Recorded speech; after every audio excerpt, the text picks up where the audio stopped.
Hello everyone, I hope आप सभी लोग बहुत अच्छे होंगे और उतने ही अच्छे तरीके से आप सभी लोगों की पढ़ाई चल रही होगी। तो फाइनली जो है हम स्टार्ट करने जा रहे हैं आपके फिजिक्स की चैप्टर नंबर 1 को, जिससे आपको बेसिक तरीके से समझ आ पाए कि किस तरीके से आपको नोट बनाना है। तो ये जो क्लास है कंप्लीट नोट के पॉइंट ऑफ व्यू से होगा कि हम किस तरीके से अपना खुद का एक नोट तैयार कर सकते हो कंप्लीटली। जो है बोल सकता हूँ मैं, ये सीजी बोर्ड जो है या कोई सा भी बोर्ड हो, क्योंकि क्लास 11 और 12 में लगभग मैक्सिमम बोर्ड सेम होते हैं। तो मेनली हम जो है किसके रिस्पेक्टिव बात करेंगे, सीजी बोर्ड के अकॉर्डिंग बात करेंगे। इसलिए हम जो है सीधा सीधा सीजी बोर्ड की सिलेबस ही कवर कराएंगे आज की इस क्लास में। तो जैसे कि आपको पता है, सीजी बोर्ड की अगर आप सिलेबस देखोगे तो इकाई 1 जो है स्थिर वैद्युतिकी है ना। स्थिर वैद्युतिकी है, तो ये वाली हम कवर करेंगे कि क्या ये क्या होता है, इसकी डिटेल देखने वाले। फिर हम अध्याय 1 जो है आज की इस क्लास में स्टार्ट होगा, जिसका टाइटल क्या है, विद्युत आवेश तथा क्षेत्र, जिसमें हम पूरी तरीके से आज की इस क्लास में विद्युत आवेश का संरक्षण का नियम, कूलाम के नियम पूरे इस तरीके से सीखेंगे। फिर दो बिंदु आवेशों के बीच लगने वाला बल वो भी देखेंगे। फिर बहुल आवेशों के बल अध्यारोपण का सिद्धांत इसी में देख लेंगे, तथा इसमें संतत आवेश वितरण। तो इसमें मैक्सिमम चीजें जो है एक बार जो कंप्लीट हो सकती है वो हम इसमें आज की पार्ट 1 में देखने वाले हैं। आज की इस क्लास में लगभग बहुत सी चीजें जो हम कवर करेंगे, इसलिए आप चीजों को बहुत अच्छे से समझते हुए चलना, और हम पूरा सिलेबस कवर करेंगे और डेफिनेटली हम 12th में इस बार मैक्सिमम मार्क्स जो है अचीव करने के लिए पढ़ेंगे और लेकर आएंगे। ठीक है, तो जैसे कि आपको पता है हम यहाँ पर यूनिट 1 पढ़ने वाले भी है ना। तो यूनिट 1 जो है हमारा क्या, स्थिर वैद्युतिकी है, तो स्थिर वैद्युतिकी देखेंगे। फिर चैप्टर 1 में विद्युत आवेश एवं क्षेत्र, ये टाइटल नेम आपको क्लियर है, मैं पहले बता दूं। फिर हमें जो सबसे बड़ी चीज है समझने वाली बात, क्या, मार्किंग सिस्टम। क्योंकि आप बोर्ड एग्जाम में, भाई बोर्ड और एग्जाम में कंप्लीटली हमें मार्किंग सिस्टम पर फोकस करना होता है। तो इस चैप्टर से मैं बता दूं, चैप्टर नंबर 1 और चैप्टर नंबर 2 से, क्योंकि स्थिर वैद्युतिकी की अगर बात करें तो ये दो चैप्टर से मिलकर के बना हुआ है एक यूनिट। ठीक है, इन दोनों यूनिट को मिला करके टोटल 8 मार्क्स के क्वेश्चन फाइनल एग्जाम में पूछे जाएंगे, जो कि देम से हो रहा है इतना का पूछे जाएगा। उसके लिए मार्किंग सिस्टम क्या रहेगा कि इन दोनों पार्ट में से 1 मार्क्स वाली क्वेश्चन पूछेगा, और इन्हीं दोनों पार्ट में से 2 मार्क्स वाले क्वेश्चन पूछा जाएगा, और 3 मार्क्स वाली जो है, सॉरी 5 मार्क्स वाली 5 अंक वाली जो क्वेश्चन है, दोनों चैप्टर में से एक क्वेश्चन पूछे जाएंगे। तो इस तरीके से 5, 2, 7 और एक 8 नंबर इसकी टोटल मार्किंग सिस्टम है, जो बोर्ड इसको कम्प्लीटली फॉलो करेंगे। ठीक है, तो हम चलो 1 by 1 स्थिर वैद्युतिकी क्या होता है, विद्युत आवेश क्या होता है, एवरीथिंग जो है हम समझते चलते हैं। एक नोट के फॉर्म में देखेंगे तो आपको नोट करते चलना है। ठीक है, टाइटल आपको क्लियर है। सबसे पहले हम समझते हैं किसको भाई, क्या कि ये स्थिर वैद्युतिकी क्या है। ठीक है, इस पॉइंट्स को समझते हुए चलते हैं कि एक्चुअल में ये है क्या, इनको समझना तो पड़ेगा, है ना। तो यहाँ पर देखो नोट दिया हुआ है, क्या लिखा हुआ है इसमें, देखो स्थिर वैद्युतिकी की बात करें तो देखो इसमें स्थिर आवेश एवं उसके प्रभावों का अध्ययन किया जाता है। इसमें जो आवेश रहता है, मेन जो आवेश रहता है वो रेस्ट पोजीशन पर होता है।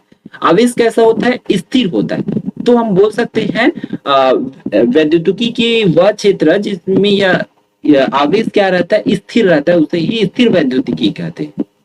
क्लियर है, इस तरीके से आप लिख सकते हो। या जैसे कि यहाँ पर समझने वाली बात है, डायरेक्ट इसमें स्थिर आवेश एवं उसके प्रभावों का अध्ययन किया जाता है, किसमें, स्थिर वैद्युतिकी में। ये आपको याद रखना है। क्लियर है, तो चीजों को आपको समझना है। हम बहुत ज्यादा इस पर करते नहीं, ताकि आपको ये पूरी चीजें अच्छे से समझ आते रहे और आप अच्छे से इसी फॉर्म पे नोट करते चलेंगे। ठीक, अब बात आती है, किसकी बात आती है भाई, वैद्युत आवेश क्या होती है। वैद्युत आवेश की अगर बात करें, एक विद्युत की आवेश किसे कहते हैं, क्योंकि पार्ट का नाम है, टाइटल को तो समझना बहुत जरूरी है ना। तो विद्युत आवेश क्या होता है, तो सिंपल से इसके लिए हम बोल सकते हैं विद्युत आवेश एक गुण होती है। ये एक गुण होती है, ये पदार्थों की गुण होती है। सिंपल से इस तरीके से आप लिख सकते हो। ठीक है, क्योंकि जिस तरीके से हर एक पदार्थ की कोई ना कोई गुण होती है, सिमिलरली विद्युत आवेश भी क्या होती है, पदार्थों की एक भौतिक गुण है, कह सकते हैं। ठीक है, तो चाहो तो उस तरीके से लिख सकते हो, या यहाँ पर देखो इसमें क्या मेंशन है कि दो पदार्थों को आपस में रगड़ा जाता है तो पदार्थ क्या करता है, हल्की हल्की वस्तुओं को आकर्षित करने लगता है, और इस स्थिति में ये पदार्थ आवेशमय या वैद्युतमय कहलाते हैं। इस तरीके से आप में नोट कर सकते हैं वैद्युत आवेश। क्लियर है, तो ये चीजें आपको समझना पड़ेगा कि इस तरीके से हमें उसको करना है करके। या विद्युत आवेश की अगर बात करें तो उसको इस तरीके से लिख सकते हैं कि यहाँ पर नया आप चाहो तो मैं बता देता हूँ उसको कि कैसे करना है। उसी को ऐसा लिख सकते हो कि विद्युत आवेश की बात कर रहे हैं ना, या सिंपल से कैसे लिखोगे, यह एक ऐसा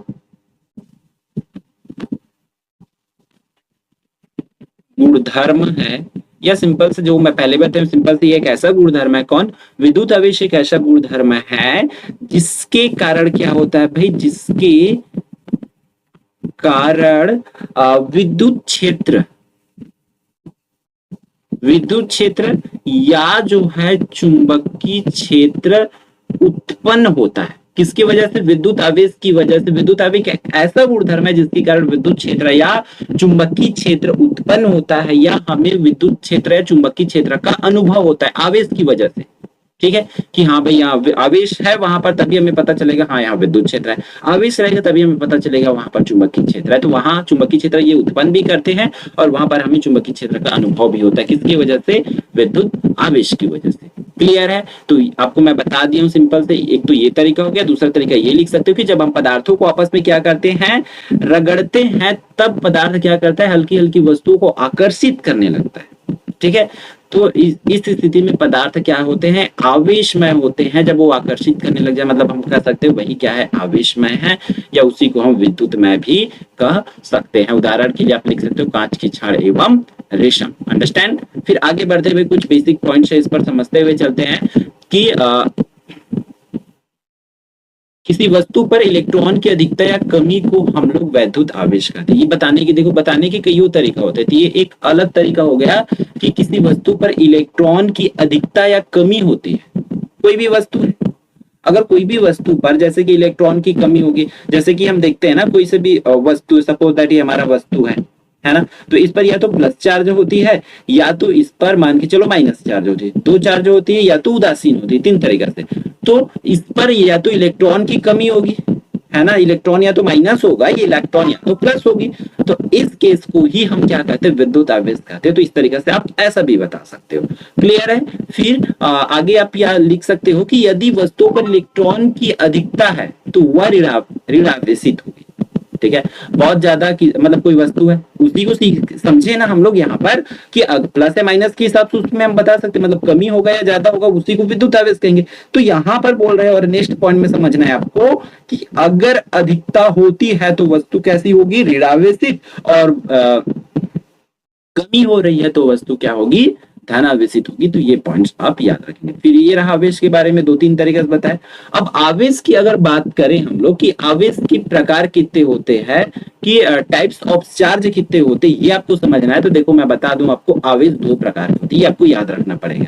ठीक है, आवेश जो है दो प्रकार के होते हैं, एक तो होते हैं धनावेश, दूसरा होते हैं ऋणावेश, पॉजिटिव चार्ज और नेगेटिव चार्ज, इस तरीके से होता है। अब देखो धनावेश होती है, उसमें जाहिर सी बात है इलेक्ट्रॉन की कमी होती है, और ऋणावेशित होती है, उसमें क्या होती है, इलेक्ट्रॉन की अधिकता होती है। ये आपको याद रखना पड़ेगा। ठीक है, और वैसे भी समझ सकते हो इसको, इलेक्ट्रॉन देने वाला लेने वाला, उसके हिसाब से तो आपको समझना पड़ेगा ना। इलेक्ट्रॉन की कमी होगी तो धनावेशित, इलेक्ट्रॉन की अधिकता होगी तो ऋणावेशित, है ना, इस तरीका से।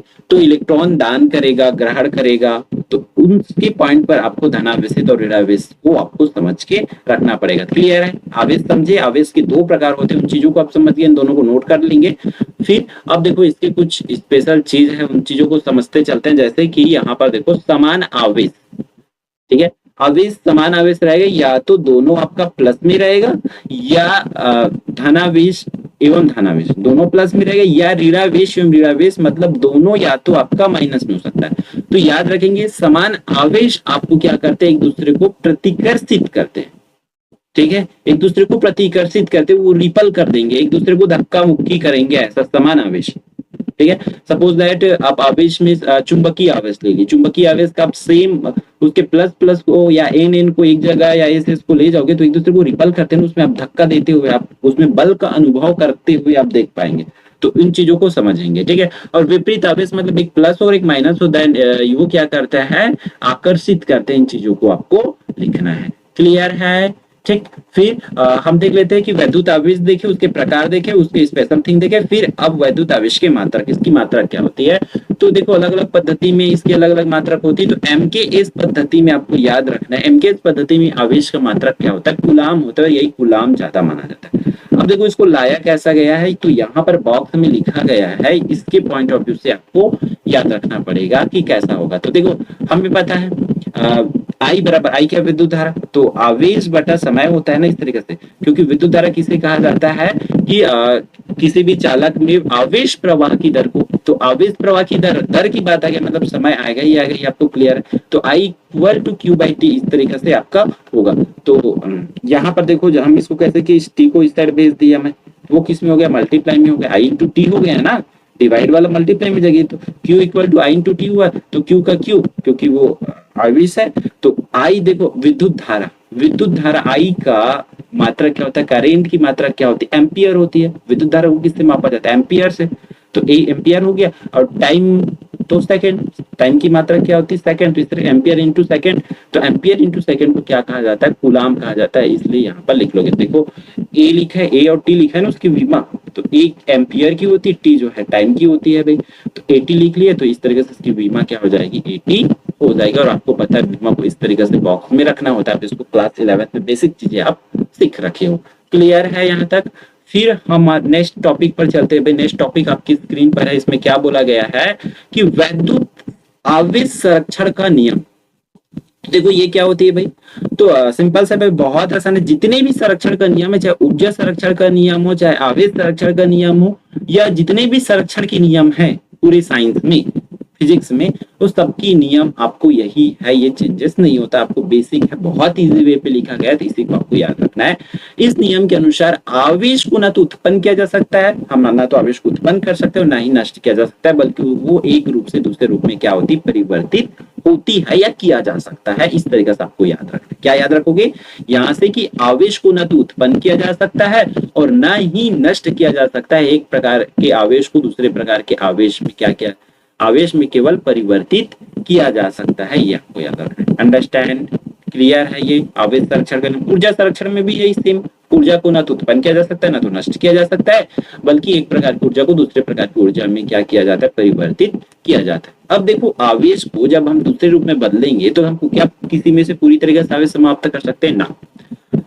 मान के चलो हम किसी एक आवेश दूसरे रूप में बदलेंगे, तब भी वहां पर उस पदार्थ में क्या रहेगा, मूल आवेश जो है, फंडामेंटल चार्ज होती है, वो अवेलेबल होती है। तो किसी आवेशित कण पर, कोई आवेशित कण है ना, कोई आवेशित कण है, उस पर जितना न्यूनतम आवेश रह सकता है, उसमें सबसे न्यूनतम आवेश जो सबसे कम से कम वाली आवेश जो होती है, उसे ही मूल आवेश कहते हैं। याद रखेंगे, फंडामेंटल चार्ज कहते हैं, उसको ई से शो करते हैं, और ई की वैल्यू जो होती है plus minus 1.6 into 10 to the power minus 19 coulomb होती है। ठीक है, और कूलाम को हम लोग अभी देखे हैं भाई क्या है, ये क्या होती है, आवेश की मात्रक होती है। क्लियर, तो इस तरीके से आपको पूरे को याद रखना पड़ेगा, थोड़ा नोट करते चलो, क्योंकि अब पूरा तो आप नहीं पढ़ सकते, आपका नोट रहेगा तो कहीं ना कहीं आपको लगेगा कि हाँ मेरा ये चीजें कवर हो रही है। क्लियर है, मूल आवेश भी, आवेश पढ़ते पढ़ते आपको पूरी चीजें करा दिया, लगभग यहाँ तक कि हमारी हम आवेश संरक्षण का नियम भी करा दिया, और इसके रिलेटेड जो भी टॉपिक आ रही है सभी टॉपिक को लगभग हम कवर करा रहे हैं, आपके सिलेबस को पूरी तरीके से ध्यान में रखते हुए। ठीक, तो फिर मूल आवेश उसी के साथ में इंक्लूड है, तो मूल आवेश बता लो कि किसी आवेशित कण पर जितना न्यूनतम आवेश रह सकता है, न्यूनतम उसमें मतलब सबसे लास्ट वाली हम उसमें से देंगे। मान के चलो ये पदार्थ है, इस पदार्थ से हम पूरी आवेश किसी अन्य रूप में उसको कर देंगे। सपोज दैट इस पदार्थ को जला दे, तो जलाने के बाद तो दूसरे रूप में बदलेगा, तो जलाने के बाद भी इसके पास जो लास्ट बाकी रहेगा इस ए वाले वस्तु के पास, तो उस ए की जो न्यूनतम आवेश रहता है, ठीक है, तो इसके न्यूनतम आवेश को हम क्या कहेंगे, मूल आवेश कहते हैं, और उसको ई से शो करते हैं, और ई की वैल्यू होते हैं plus minus 1.6 into 10 to the power minus 19 coulomb होता है। क्लियर है, आई होप आप लोग को ये चीजें समझ आ रहा होगा। अब देखो एक्स्ट्रा चीजें ये क्या है भाई, आवेश का क्वांटीकरण या परमाणुकता। ठीक है, आवेश से रिलेटेड है, तो आवेश से रिलेटेड जो भी टॉपिक है सबको कराते थे ताकि एग्जाम में आपको बिल्कुल भी कंफ्यूजन ना हो। तो आवेश को अनिश्चित रूप से विभाजित हम नहीं कर सकते। ठीक है, आवेश को अनिश्चित रूप से विभाजित नहीं किया जा सकता। किसी आवेशित कण पर आवेश या तो एक इलेक्ट्रॉन 2 इलेक्ट्रॉन या 3 इलेक्ट्रॉन, इस तरीका से वो 1 2 के फॉर्म में ही रहेगा, 1 2 3 इस तरीका से हो सकता है, लेकिन इसके भिन्न रूप में कभी भी नहीं हो सकता। इसे ही आवेश की क्वांटीकरण या परमाणुकता कहते हैं। क्लियर है? मतलब आवेश का क्वांटीकरण या परमाणुकता को बहुत एकदम जो नोट है ना उसमें बहुत हाई लैंग्वेज यूज नहीं किया गया है कि आपको एकदम से रटना पड़ेगा चीजों को। सिर्फ एक बार आप पढ़ोगे तो पूरी तरीके से समझ आ जाएगा, इसलिए आप इसी तरीका से ही नोट करेंगे। और देखो ये कैसा नोट है कि कोई हमें एकदम स्टैंडर्ड बता रहा है, उसके बाद से हम उसको सुन के उन वर्ड्स में लिखते हैं, उस टाइप से इसमें बनाने का कोशिश किया गया है ताकि आपको इजीली हो पाए। ठीक है, तो इसी तरीके से पढ़ेंगे ध्यान से इसको, फिर आप आराम से इसको नोट कर सकते हो, और नोट करोगे तभी जाके आपके पास होगा, अच्छे से नोट बन पाएगा। फिर कूलाम का नियम जो मेन टॉपिक है हमारा आज के इस क्लास का, तो इसको देख लेते हैं कि कूलाम का नियम एक्चुअल में है क्या। ठीक, कूलाम का नियम देखने वाले, कूलाम्स लॉ। तो कूलाम का लॉ क्या है भाई? इस नियम के अनुसार देखो, दो स्थिर बिंदु आवेशों के बीच लगने वाला बल, सपोज दैट दो ठो ये बिंदु है यहाँ पर, जैसे कि आप डायग्राम में देख पा रहे हैं ना, ये दो ठो बिंदु आवेश, एक के पास Q1 आवेश और एक के पास Q2 आवेश है। तो दोनों आवेशों के बीच लगने वाले बल, तो इन दोनों आवेशों के बीच में दो ठो वस्तु को रख दूंगा तो दोनों के बीच कुछ ना कुछ तो बल लगते रहेगा ना। तो उन दोनों के बीच लगने वाले बलों के परिणाम, बल जो होता है यहाँ इसके बीच में लगने वाला बल उन आवेशों के परिणामों की गुणनफल, इसके परिणाम की गुणनफल के अनुक्रमानुपाती तथा उनके बीच की दूरी के वर्ग के व्युत्क्रमानुपाती होती है, ये बोला जा रहा है। ठीक है, बहुत आसान है भाई, इन आवेशों के परिणामों की गुणनफल के अनुक्रमानुपाती तथा उनके बीच की दूरी के वर्ग के व्युत्क्रमानुपाती। तो इसको समझते हैं चलो कि हम कैसे कर सकते हैं।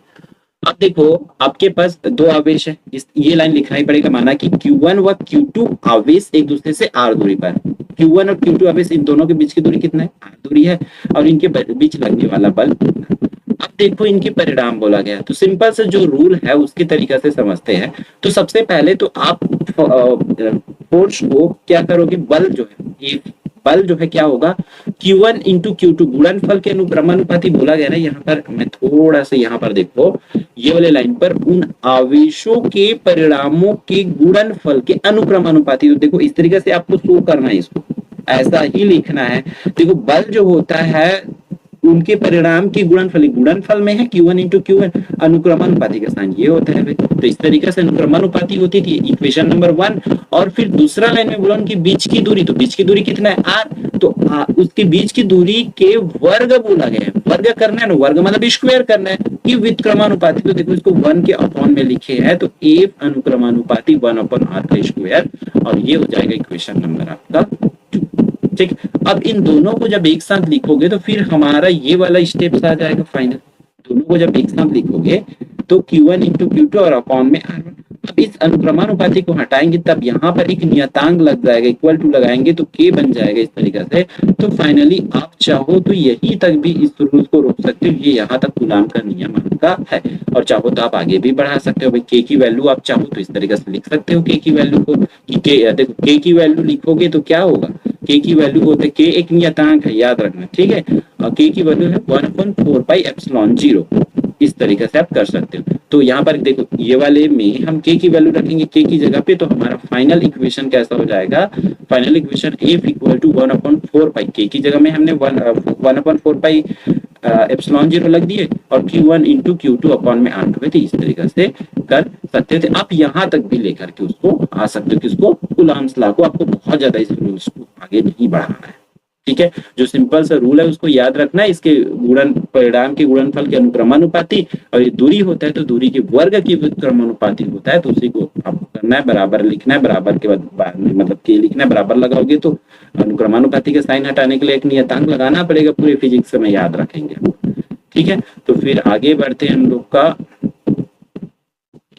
यहाँ पर देखो ε0 का आंकिक मान पूछा गया, दिया गया है, तो इसका मान होता है, तो इसको नोट कर लेंगे 8.85 इंटू 10⁻12 कूलाम स्क्वायर अपॉन में न्यूटन मीटर स्क्वायर। इस तरीके से विमी सूत्र भी इसको याद रख लेंगे, इसको भी आप जब नोट करोगे तो नोट करके रख लेंगे, क्लियर है। तो इसका बेसिक उस नियम का देख लेते हैं भी क्या क्या है, नोट दिया हुआ है। तो माध्यम का परावैद्युतांक बढ़ने पर वैद्युत बल कम होने लगता है।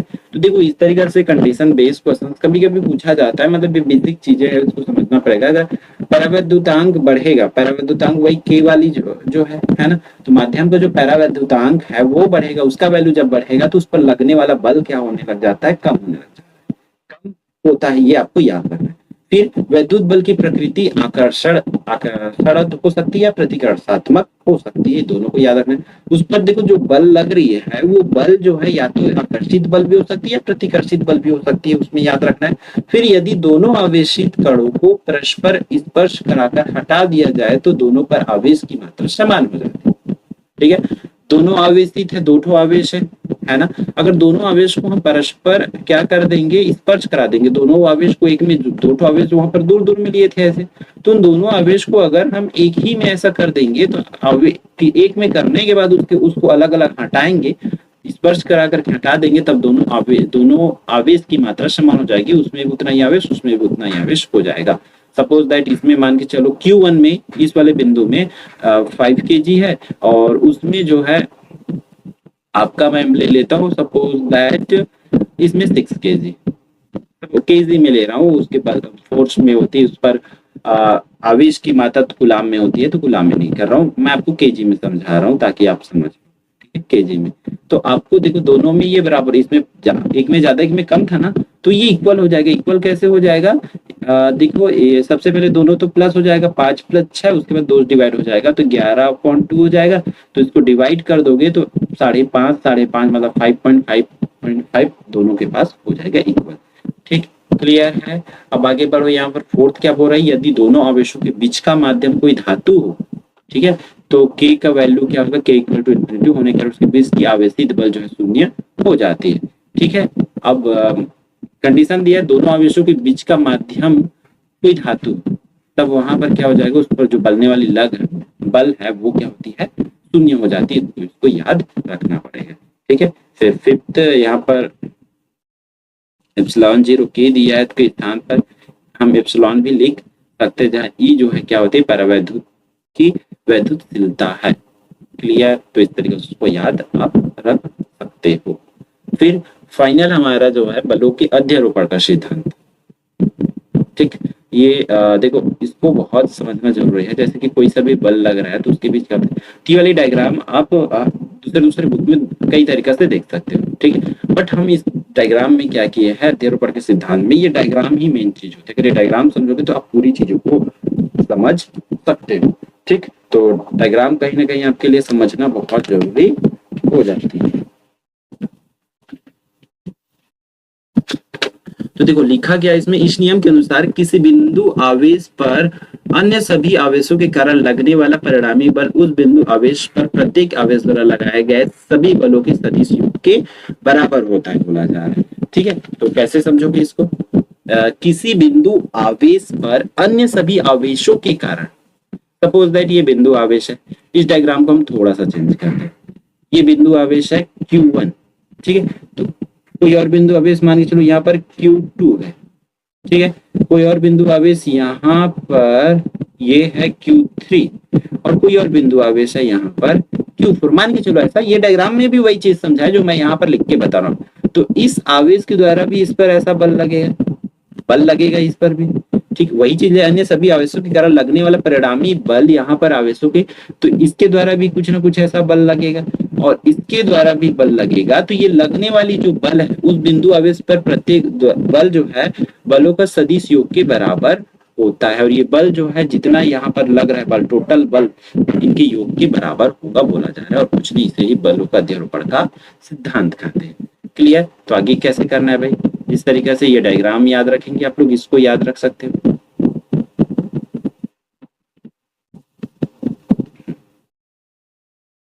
देखो टोटल बल, सिंपल से इसको करोगे, बल वहां पर F1 F2 होगा, तो इसको मैं बोर्ड के थ्रू समझा देता हूँ एक बार। सब मैं क्या समझा रहा था यहाँ पर, सपोज दैट एक बिंदु है ये वाले, इस पर आवेश कौन सा है Q1, कोई और बिंदु है यहाँ पर, इस पर है Q2, सिमिलरली यहाँ पर कोई और बिंदु है इस पर Q3, और सिमिलरली यहाँ पर एक और बिंदु है Q4। तो इन सबके द्वारा क्या लगेगा इस पर, सॉरी, इन सबके द्वारा इस पर क्या लगेगा, कोई ना कोई एक बल काम करेगा इस तरीके से। उसी तरीके से इसके द्वारा भी इस पर कोई बल कार्य कर रहा है, और मैं क्या बताया, इसके द्वारा भी इस पर कोई बल कार्य कर रहा है। तो इसके बीच की दूरी देखो, मान के चलो ये इसके बीच की दूरी जो है कैसा है, 1 2। इसके बीच की दूरी कितना है, R13 में मान लेता हूँ। इसके बीच की जो डिस्टेंस है R14 कर लेता हूँ। तब इसके बीच जो लगने वाला बल है वो भी तो उसी तरीके से होगा ना, जैसे Q1 और Q2 के बीच सपोज दैट यहाँ पर बल लग रहा है तो वो F12 होगा। सिमिलरली यहाँ पर जो बल लगेगा वो F13 होगा, और यहाँ पर जो बल लगे रहा है वो F14 होगा, वो Fn तक चलते रहेगा वो इस तरीके से। और हमें बोल क्या रहा है, यहाँ पर जो बल लगने वाला टोटल बल है, टोटल बल की बात करें तो एफ जो है टोटल कैसा होगा, तो एफ जो होगा आपका F12 प्लस में F13 प्लस में F14 प्लस ये जो है चलते जाएगा F1n तक, मान के चलो इस तरीके से, क्योंकि 1 पर ही लग रहा है तो 1n तक ये चलता रहेगा। एम जैसे सो रहा है इसलिए उसको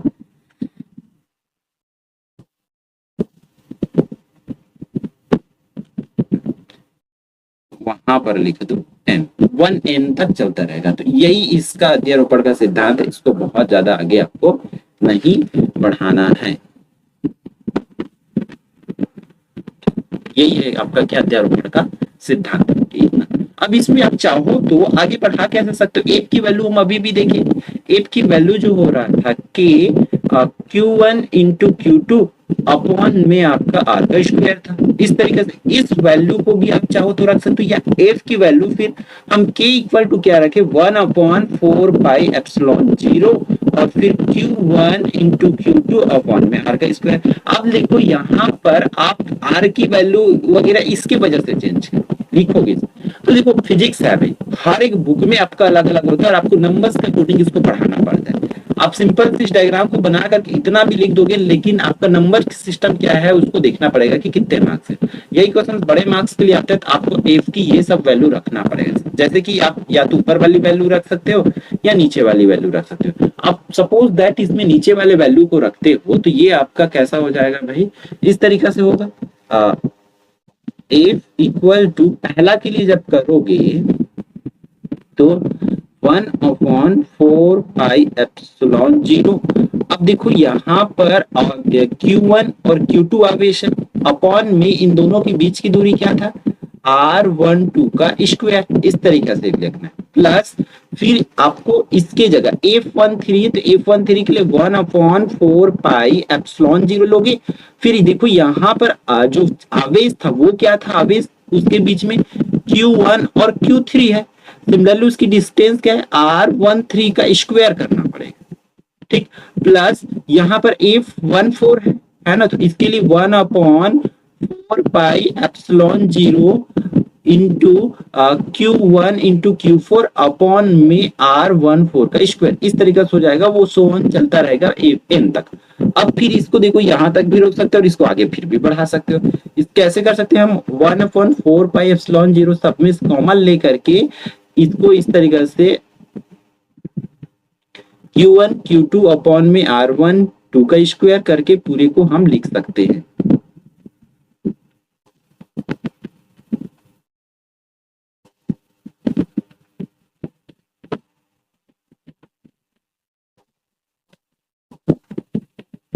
इस तरीके से आप उसको लिख सकते हो अध्यारोपण के सिद्धांत को। तो पूरे को अच्छे से आपको समझना है और करना है। देखो इसमें वही सब चीज लिखा है जो चीजें मैं बताऊं, तो फिर उसमें अच्छा ये वाली कैप वाली लाइन भी आप लिख लेंगे, क्योंकि उसका सदिश वेक्टर को भी आपको यहाँ पर शो करना पड़ेगा, ठीक है। सदिश वेक्टर को शो करना है, इसलिए वहां पर ये वाली कैप वाला भी लग जाएगा। तो पूरे में आप कैप लगा सकते हो। तो फिर देखो इस तरीके से टोटल आप Fn तक जोड़ोगे तो फाइनली सब में कैप भी लगेगा, ठीक है। और सब में से इस तरीके से मैं वहां पर वन बाहर निकालूं तो सब में से आप Q1 भी बाहर निकाल सकते हैं। देखो फिजिक्स है, बनाने की तरीका सभी टीचर्स की अलग अलग होती है, तो इस तरीके से आप यहाँ ऐसा भी कर सकते हो। और जो मैं वहां पर इजी वाला तरीका बताऊं उस पर भी लिख लेना, लेकिन वहां पर ये वेक्टर जरूर लगाएंगे कैप वाला, जिसको मैं बताना भूल गया, ठीक, एन कैप तक। क्लियर है? तो आज की क्लास में हम इतना ही रखते हैं। 4 से 5 टॉपिक आपको कराया हूँ जो कि कम्प्लीटली, तो पूरी चीजों को आपको अच्छे से समझ के रखना है। तो फाइनली मैं क्या क्या कराया हूँ उसको रिवाइज आपको करा देता हूँ, फिर हम मिलेंगे फिर नेक्स्ट क्लास में। तो आज की इस क्लास में क्या देखा, फाइनल मैं आपको बताया हूँ क्या भाई, फाइनली जो है मैं आपको कराया हूँ क्या, आवेश क्या है वो बताया हूँ, ठीक है। आवेश के बाद मैं जो है आपको बताया हूँ इसके प्रकार को बताया हूँ, प्रकार के बाद मैं आपको बताया हूँ मात्रक बताया हूँ, आवेश की मात्रक क्या है, और मात्रक के बाद जो है मैं आपको बताया हूँ आवेश संरक्षण का नियम, ठीक है। आवेश संरक्षण का नियम, और आवेश संरक्षण के नियम के बाद मैं आपको कि मूल आवेश क्या होती है उस मूल आवेश को बताया हूँ। फिर क्या समझाया हूँ आपको, क्वांटीकरण, या इसी को परमाणुकता भी कहा जाता है, ये आपको बताया। फिर फाइनली आपको मैं कूलाम का नियम, और लास्ट एंड टॉपिक है क्या, अध्यारोपण का सिद्धांत।